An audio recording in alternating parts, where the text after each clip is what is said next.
We have stain in the bag. We want to run the pump a little bit to run the stain down to, so we can see it through these tubes.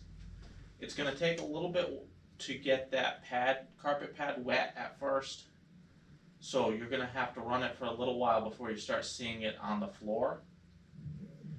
As you need more stain, you just hit that A button to pump a little bit more in there, just as needed. When you're done, you want to hit the B button to run that pump in reverse and pull that stain back out. There will still be some remaining in the drive hub when you do that, so I usually like to stop and give it a few seconds to run down out and then buff that in when I'm finished with the run. Make sure you've got the valve turned on. Then go ahead and hit your A button and you'll see the stain start to pump through those lines.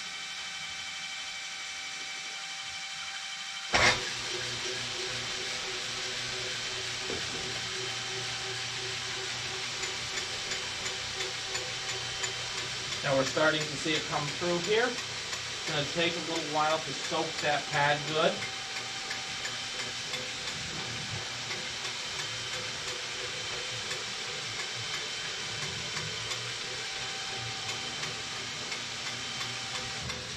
Once that pad's soaked good, you can just run the pump only as needed as you work that stain in there.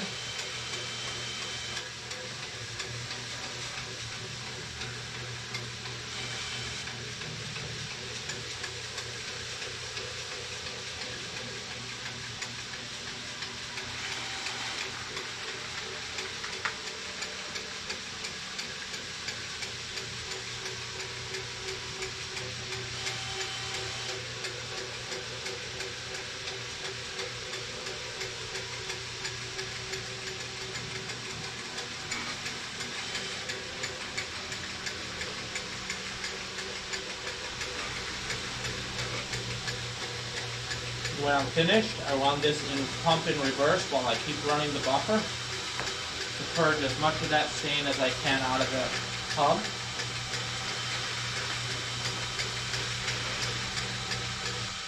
And I stop and keep running that in reverse. Let that hub drain as much as we can.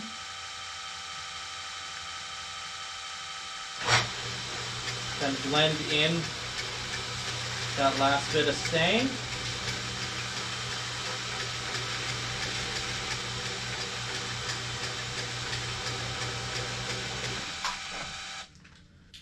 As you can see, when you stop and lift this up, you will get that little drop in the center.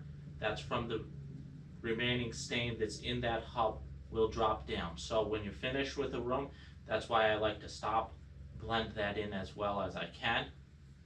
And you want to be very quick about moving the buffer out of the room.